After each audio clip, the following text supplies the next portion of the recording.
Alrighty, I'm making my lunch for tomorrow, making another chicken sandwich. I just ate the one from today because I didn't actually stop to eat lunch today. I did eat a couple of cookies out of my lunch, but that was about it. Anyway, I do a lot of thinking. Maybe I shouldn't, but I do. And right now in Canada, there's a big kick. It's amazing the people that are cheering for it too, that think it's great. There's a big anti-Christian movement on. And we've seen that recently with an American evangelical singer and preacher who came up here. And, they're fining churches for having them. They're shutting them down everywhere. It was bad. Anyway, here's the thing. Even if you are a rabid Christ hater, even if you are completely mad at God, or you don't believe in God, you think it's just a fairy tale or whatever, even if you think that people like me who believe in God are fools, and maybe even possibly, filled with hatred and all the rest of it, because I've been accused of that. They say, oh, you believe in God, you must be a hateful bigot, because apparently people who believe in God are all hateful bigots, according to these people. According to some people, at least we are. Here's the thing, though. In a society, in any society, each individual is only as free as those in that society who are the least free. So what I mean by that is you may not be actively pursued, you may not be actively persecuted at the moment. You may be fine. The authorities may approve of you, and you may be fine. See, there's my chicken for my sandwich here. Right now.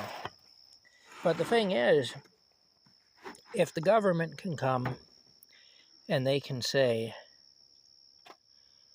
turn around and they can say, this person or this group of people isn't worthy of human rights. And the reasons for that are as follows. They're not worthy of human rights because they believe a certain thing, because they practice a certain thing, because they are a certain way, because they belong to a certain group. Whatever it is. If the government can do that to one group in society, they can do it to any group in society. Now, you may not be part of a group that is disfavored at the moment, and so you may still have your rights intact. And so you may look and say, well, you know what? I don't care about this group or that other group that's having their rights taken from them because I don't particularly like those people. So it doesn't matter to me. I don't like those people. They can lose their rights. I don't care. I've still got my rights. Yes, you do. For today. But you don't know what's going to happen tomorrow or next week or next year. See, there are groups in society I'm not particularly fond of. But I think that they're entitled to their rights, and I'll uphold them in, upholding their right to have rights, basically. And the reason for that is because I recognize, and because I'm not just operating on emotion, I'm operating on logic. And I recognize that if my enemy, or even just somebody I don't particularly care for, doesn't have his rights can be taken away from him. My rights can be taken away from me too. And so, I may not agree with you. I may not like what you do. I may not like what you stand for. But I'll uphold you as far as I won't uphold what you believe or what you stand for if I don't agree with it. But I'll uphold your right to believe what you believe and to stand for what you stand for. even if I find those things objectionable.